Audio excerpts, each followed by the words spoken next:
आज हम magnetic field due to electric current ये चैप्टर स्टडी कर रहे हैं। अभी इस चैप्टर में magnetic field due to electric current, तो चैप्टर से ही समझ में आता है कि मैग्नेटिक फील्ड होगा, लेकिन किसकी वजह से होगा? इलेक्ट्रिक करंट की वजह से होगा। ठीक है, क्या बताया है यहाँ पे? Magnetic field due to electric current, मतलब मैग्नेटिक फील्ड आपको मिलने वाला है, लेकिन किसकी वजह से मिलेगा? ड्यू टू इलेक्ट्रिक करंट, है ना। करंट रिस्पॉन्सिबल रहेगा मैग्नेटिक फील्ड प्रोड्यूस करने के लिए। ठीक है, तो ये जो चैप्टर है, इस चैप्टर में बहुत सारी चीजें ऐसे दी हुई है कि अगर आप उसका थोड़ा सा बेसिक पहले अंडरस्टैंड कर लेते हैं, सो दैट आपको ये चैप्टर कंप्लीटली समझ में आएगा। तो पहले हम क्या करते हैं, इसका थोड़ा सा जो बेसिक पार्ट होता है उसके बारे में हम डिस्कशन करेंगे। वो बेसिक पार्ट जो दिया हुआ है वो आपको 11th स्टैंडर्ड में वेक्टर चैप्टर करके दिया हुआ है, उसका थोड़ा सा बेसिक पार्ट हम लेंगे। इसके अलावा जो हमने इसके पहले 12th में इलेक्ट्रोस्टैटिक ये चैप्टर पढ़ा है, उसका थोड़ा सा बेसिक पार्ट हम देखेंगे, और सो दैट फिर इस चैप्टर की शुरुआत हम करते हैं। ठीक है,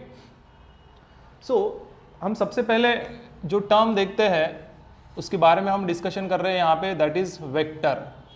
ठीक है, ये आपने 11th में ही वेक्टर को पढ़ लिया है।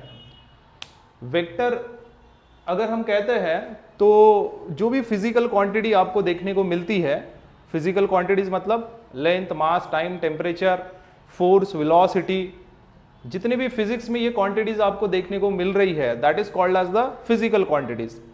और ये फिजिकल क्वांटिटीज में भी कुछ डिवीजन होता है, तो कुछ इसका सिर्फ मैग्नीट्यूड होता है और कुछ इसका मैग्नीट्यूड भी होता है और डायरेक्शन भी होता है। ठीक है, मतलब ऐसी क्वांटिटीज जिसको मैग्नीट्यूड की भी जरूरत होती है और डायरेक्शन की भी जरूरत होती है, वो क्वांटिटी किस में आती है?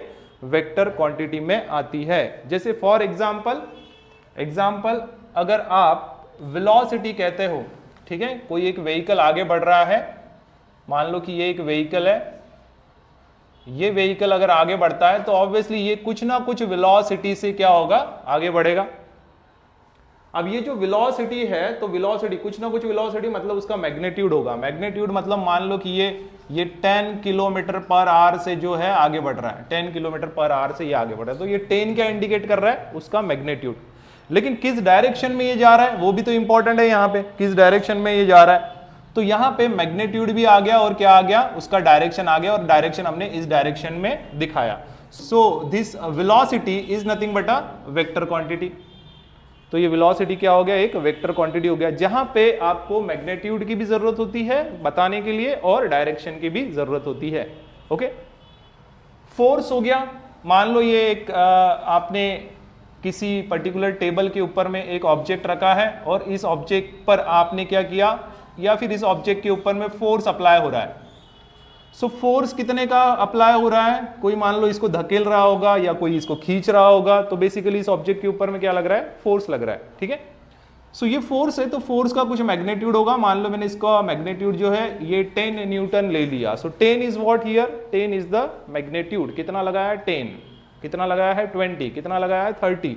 सो ये इंडिकेट करता है उसका मैग्नीट्यूड। ओके, और किस डायरेक्शन में? क्योंकि आपने धकेला इस डायरेक्शन में या आप खींच रहे हो इस डायरेक्शन में, तो ये डायरेक्शन भी इंडिकेट करता है at the same time. So this force is also a vector quantity. ये चीजें जो है ये 11th में ही आपने पढ़ लिया है, लेकिन अभी हम इसको फिर से थोड़ा सा रिवाइज कर रहे हैं, क्योंकि ये क्वांटिटीज या ऐसी क्वांटिटीज, वेक्टर क्वांटिटीज आपको अभी यहाँ पे देखने मिलने वाली है। ठीक है, अभी वेक्टर क्वांटिटीज होता है तो याद रखना, मान लो आपके पास में कोई दो वेक्टर्स हैं। ठीक है, वेक्टर क्वांटिटी में आपको ये पढ़ने को मिलेगा, दो वेक्टर्स होते हैं, तो दो वेक्टर्स में एक ऐसा टर्म पढ़ने को मिलेगा, दैट इज वेक्टर प्रोडक्ट। ठीक है, या फिर इसी को कहते हैं क्रॉस प्रोडक्ट। ठीक है, इसके बारे में भी इंफॉर्मेशन ले लो कि वेक्टर प्रोडक्ट और क्या होता है, या फिर इसी को क्या बोला जाता है? क्रॉस प्रोडक्ट बोला जाता है। तो जैसे ये एक वेक्टर हो गया, ये एक वेक्टर हो गया, ऐसे दो वेक्टर्स हो गए, तो आपको यहां पे भी क्या कंसीडर करना है? कोई दो वेक्टर्स कंसीडर करना है। तो मान लेते हैं कि हमारे पास में वेक्टर है, ये कुछ इस तरीके का एक वेक्टर है। ठीक है, जिसको हमने नाम दिया, let us consider this is P vector, और दूसरा एक वेक्टर है, इसको हम नाम देते हैं दिस इज क्यू वेक्टर। ठीक है, सो बेसिकली हमारे पास में दो वेक्टर्स है और दो वेक्टर के बीच में कुछ तो भी एंगल है and that angle we consider as theta. ये एंगल कुछ भी हो सकता है, 0 का भी हो सकता है, 30 का भी हो सकता है, 60 का भी हो सकता है, 90 का हो सकता है, 180 का हो सकता है, 360 का हो सकता है। ये एंगल इन दो वेक्टर्स के बीच में कोई भी एंगल हो सकता है। ठीक है, क्या बोल रहा हूं मैं, वेक्टर मैंने आपको बता दिया। अब हम दो वेक्टर कंसीडर कर रहे हैं और दो वेक्टर अगर हम लेते हैं, मान लो उनके बीच में कुछ एंगल बना रहा है, वो कंसीडर कर लेते हैं। तो इन दो वेक्टर का वेक्टर प्रोडक्ट क्या होता है या इन दो वेक्टर का क्रॉस प्रोडक्ट क्या होता है वो हमें देखना है। ठीक है, तो इन दो वेक्टर का क्रॉस प्रोडक्ट मतलब हम ऐसा लिखेंगे इसको, that is P vector cross of Q vector, है ना। इन दोनों का ये क्रॉस प्रोडक्ट को ही क्या बोलते हैं, वेक्टर प्रोडक्ट बोलते हैं। ठीक है, तो P vector cross of Q vector basically ये क्या दे रहा है, अगर P vector cross of Q vector अगर आप लेते हो तो ये बेसिकली आपको देता है एक वेक्टर देता है जो वेक्टर इन दो वेक्टर को परपेंडिकुलर होता है। ठीक है, क्या बोला मैंने, P vector cross of Q vector, इनके बीच में कुछ भी एंगल रहेगा, कोई भी एंगल हो सकता है, लेकिन इन दो वेक्टर से जो ये वेक्टर बन रहा है R वेक्टर, ये R वेक्टर कैसा रहेगा, इन दो वेक्टर्स को परपेंडिकुलर रहेगा। इन दो वेक्टर्स को परपेंडिकुलर रहेगा मतलब ये वेक्टर एक तो आपका ऐसा हो सकता है परपेंडिकुलर, देखो ये परपेंडिकुलर P को दिखाई देगा, आपको P को दिखाई देगा, एज वेल एज ये परपेंडिकुलर जो है वो Q को भी दिखाई देगा। ठीक है, ये वेक्टर P को भी परपेंडिकुलर है और ये Q को भी परपेंडिकुलर है। तो इसकी एक और सिचुएशन हो सकती है ना, इसकी और एक सिचुएशन क्या हो सकती है कि ये जो वेक्टर है ये वेक्टर ऐसा भी हो सकता है। ठीक है, हमेशा याद रखो कि cross product of two vector, किसी दो वेक्टर का क्रॉस प्रोडक्ट अगर मिल गया तो उससे जो रिजल्टेंट वेक्टर आपका बनता है वो वेक्टर हमेशा इन दो वेक्टर को परपेंडिकुलर ही मिलेगा। ठीक है, इन दो वेक्टर्स को परपेंडिकुलर ही मिलेगा। तो परपेंडिकुलर देखो यहां से भी लोगे तो ये इसको P को परपेंडिकुलर होता है और यहां से भी लोगे तो ये Q को परपेंडिकुलर होता है ना। तो दोनों सिचुएशन यहां पे आ गई, एक तो ये ऐसा हो सकता है या फिर ऐसा हो सकता है। R वेक्टर जो है वो ऐसा हो सकता है या फिर ये कैसा हो सकता है, ये ऐसा हो सकता है, ये वाला भी हो सकता है। ठीक है, यहां तक समझ में आया क्या। अब ये जो वेक्टर है क्या ये वाला वेक्टर रहेगा या ये वाला वेक्टर रहेगा, इसके लिए एक और आपको प्रॉपर्टी याद रखना है और वो है that is nothing but right hand thumb rule. ये रहेगा किस डायरेक्शन में डायरेक्टेड रहेगा, ये वाले डायरेक्शन में या ये वाले, तो इसके लिए क्या हम अप्लाई करेंगे, right hand thumb rule apply करेंगे, ये याद रखो। सो राइट हैंड थंब रूल क्या होता है, राइट हैंड थंब रूल मतलब आपको राइट हैंड लेना है।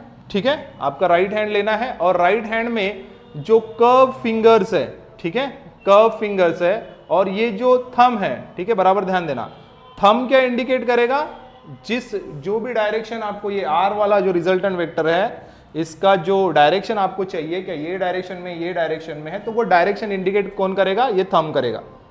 ठीक है, समझ में आया इतना। और ये जो कर्व फिंगर्स है देखो कहां से शुरुआत हो रही है, ये जो कर्व फिंगर्स, यहां से अगर ऐसा कर्व फिंगर्स आप लोगे तो शुरुआत कहां से कर रहे हैं वो देखना। जैसे यहां पे P vector cross of Q vector लिखा है तो आपको कहां से कहां जाना है, तो आपको जाना है P वेक्टर से Q वेक्टर के तरफ जाना है। अगर P क्रॉस ऑफ Q बोला है तो P वेक्टर से Q के तरफ जाना है और आप कर्व फिंगर आपको वो डायरेक्शन दिखाएगा। तो ये जा रहा है अपन P से, देखो ये ऐसे ऐसे जा रहे हैं तो P से Q के तरफ जाएंगे ऐसे। ठीक है, P से Q के तरफ जाएंगे और मान लो P से Q के तरफ जाता है तो थंब देखो कैसा दिखाई दे रहा है आपको, थंब ऐसे डायरेक्शन में दिखाई दे रहा है, बराबर है। तब P क्रॉस ऑफ Q अगर लिया आपने तो R वेक्टर इस डायरेक्शन में होगा, R वेक्टर किस डायरेक्शन में होना चाहिए, फिर इस डायरेक्शन में होना चाहिए। और यहां पे आप इस R वेक्टर को कैसा लिख सकते हो, तो आप इस R वेक्टर को यहां पे ऐसा लिखोगे, this is P vector cross of Q vector. बहुत बार आपको सिर्फ इतना ही दिखाई देगा, वो बोलेगा कि ये वेक्टर कौन सा है, तो P cross of Q vector है, ऐसा बोलेगा। ठीक है, समझ में आएगा। ये बहुत बार क्या बोलेगा, इसका जो क्रॉस प्रोडक्ट आप लोगे P क्रॉस ऑफ Q, तो ये ऐसा जाएगा, यही मिलेगा आपको क्योंकि परपेंडिकुलर होता है। और इसका क्या नाम रहेगा, तो इसका नाम रहेगा p vector cross of q vector. इसका है p वेक्टर, इसका है q वेक्टर, और इस वेक्टर का नाम क्या है, तो p cross of q vector है। q cross of p vector नहीं है, क्या है, p cross of q vector है। यहां तक समझ में आया। और अगर आप यहां से ये q से अगर p की तरफ जाते हैं, अगर आप q से p की तरफ जाते हैं, ठीक है, तो वही राइट हैंड थंब रूल आपको अप्लाई करना है। P से Q की तरफ जाएंगे तो राइट हैंड थंब रूल के हिसाब से देखो ये कर्व फिंगर्स Q से P की तरफ जाना चाहिए, Q से P की तरफ जाना चाहिए, ऐसे है ना। Q से P की तरफ जाएगा तो ये ऐसा करोगे आप, ऐसा इस तरीके से होल्ड, देखो Q से P की तरफ जाएगा, ऐसा होल्ड करना पड़ेगा, और जो थंब आएगा ये कहां पे आएगा, डाउनवर्ड डायरेक्शन में आएगा, ये आएगा डाउनवर्ड डायरेक्शन में, ठीक है। तो डाउनवर्ड डायरेक्शन में आएगा तो अब ये वाला वेक्टर कौन सा रहेगा, है तो आपका रिजल्टेंट वेक्टर ही, लेकिन ये वेक्टर जो R वेक्टर है ये आपका कौन सा वेक्टर कहलाएगा, this is Q vector cross of P vector. ये समझा क्या। राइट हैंड थंब रूल के हिसाब से, राइट हैंड थंब रूल के हिसाब से अगर आप P से Q की तरफ जाते हो, P से Q की तरफ जाते हो तो ये ऐसा वेक्टर आपको मिलना चाहिए, और Q से P की तरफ जाते हो तो आपको ये ऐसा वेक्टर मिलना चाहिए, ठीक है। ये आगे में बहुत बार आएगा इसलिए मैं आपको पहले बता दिया, ठीक है। तो राइट हैंड थंब रूल आपको समझ में आ गया होगा, ओके। अभी ध्यान देना, इसको लिखा कैसा जाता है, क्रॉस प्रोडक्ट को, ये हो गया इसके वेक्टर फॉर्म में, this is in the vector form, लेकिन इसी को लिखा जाता है in magnitude form, in magnitude form. Magnitude form को आप ऐसे लिख सकते हैं, दिस इज R, ठीक है, इसका मैग्नीट्यूड फॉर्म होगा ये R, और इसको लिखा जाता है दिस इज PQ, ठीक है, PQ, और आगे में आएगा साइन थीटा, ठीक है। Cross product of two vectors या vector product of two vectors, उसका जो मैग्नीट्यूड कैसे देता है आपको, ये value PQ sine theta. Theta क्या है, इन दोनों के P और Q के बीच में का एंगल है, तो मैग्नीट्यूड फॉर्म में ये ऐसा रहेगा, हमेशा याद रखना। अगर किसी दो वेक्टर्स का डॉट प्रोडक्ट होता है, जैसे P vector dot of Q vector अगर डॉट प्रोडक्ट होता है तो इसको बोला जाता है scalar product of two vector, इसको बोला जाता है scalar product of two vector. और scalar product of two vector का जो मैग्नीट्यूड निकालते हैं तो वो निकालते हैं इसको PQ cos थीटा लिख के। डॉट प्रोडक्ट में क्या रहता है, PQ cos थीटा, और क्रॉस प्रोडक्ट में क्या रहता है, तो PQ sin थीटा। तो इस वेक्टर का अगर मैग्नीट्यूड निकालना है, तो आप इसको ऐसा लिख सकते हैं, दो वेक्टर जो दिए होंगे उनका मैग्नीट्यूड का product multiplied by sine of theta. अभी हम इसके आगे में देख लेते हैं। सो इसको लिखते हैं magnetic field due to electric current,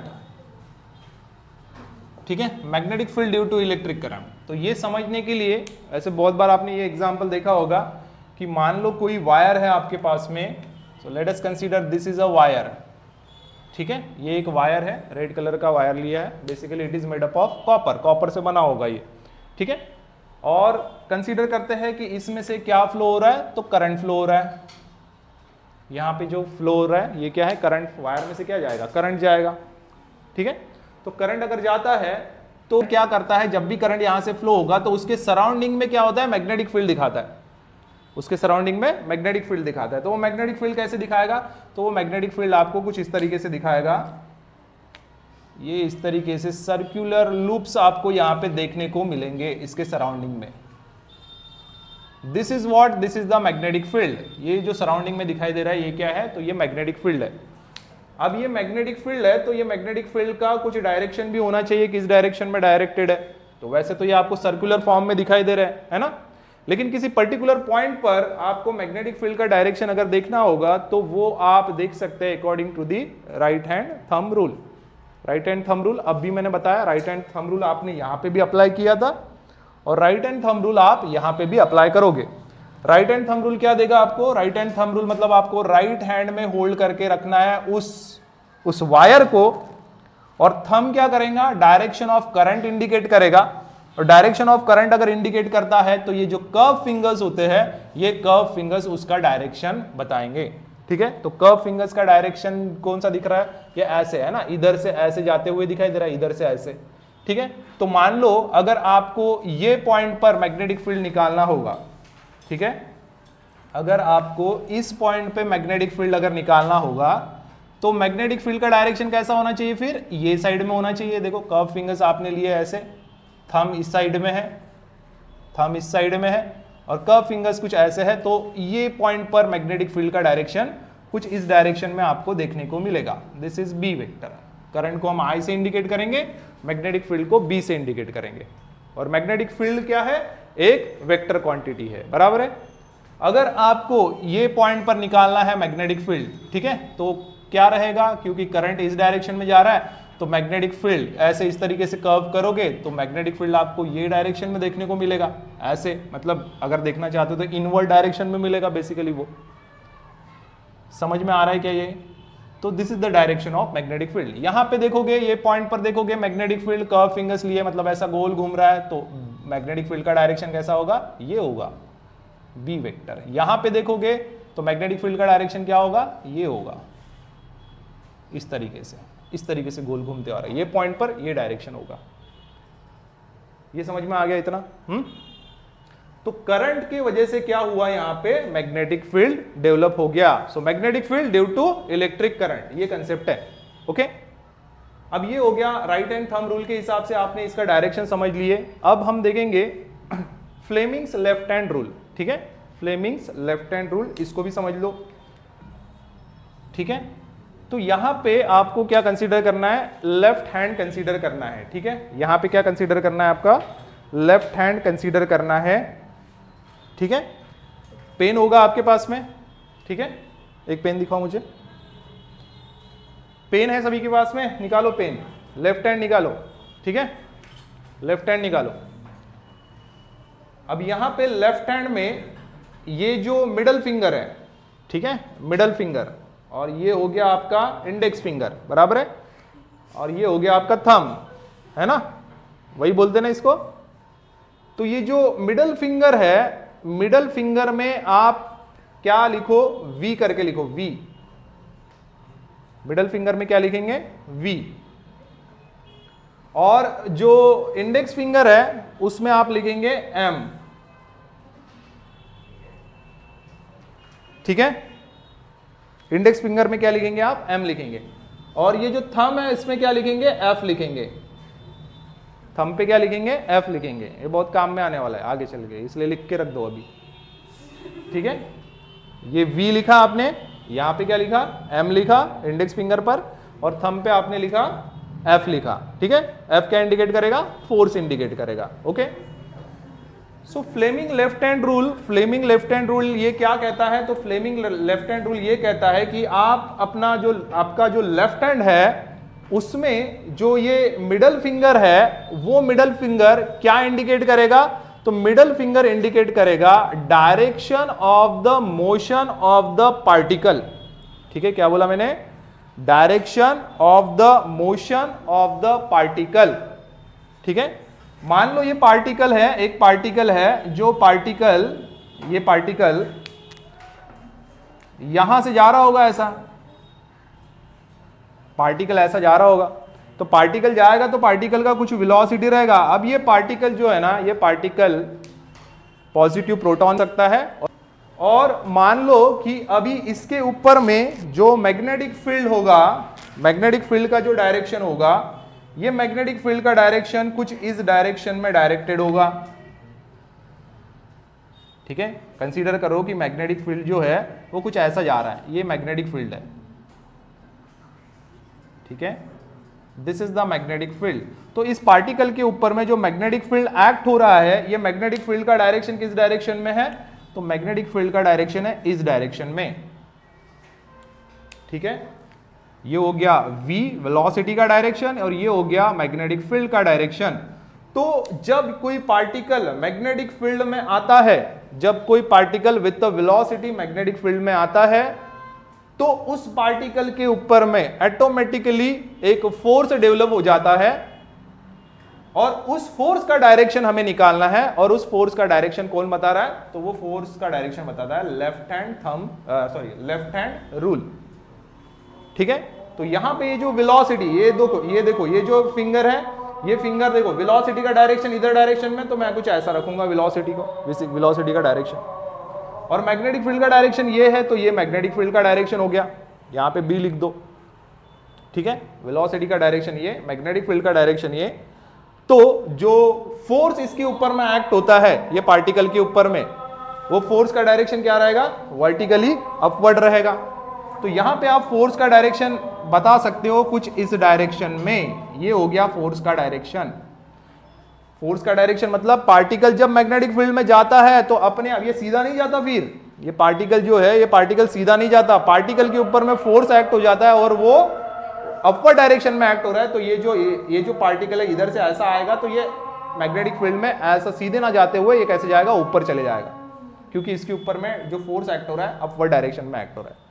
ठीक है, यहां तक समझ में आ गया फ्लेमिंग्स लेफ्ट हैंड रूल। सो ये हो गया फ्लेमिंग लेफ्ट हैंड रूल।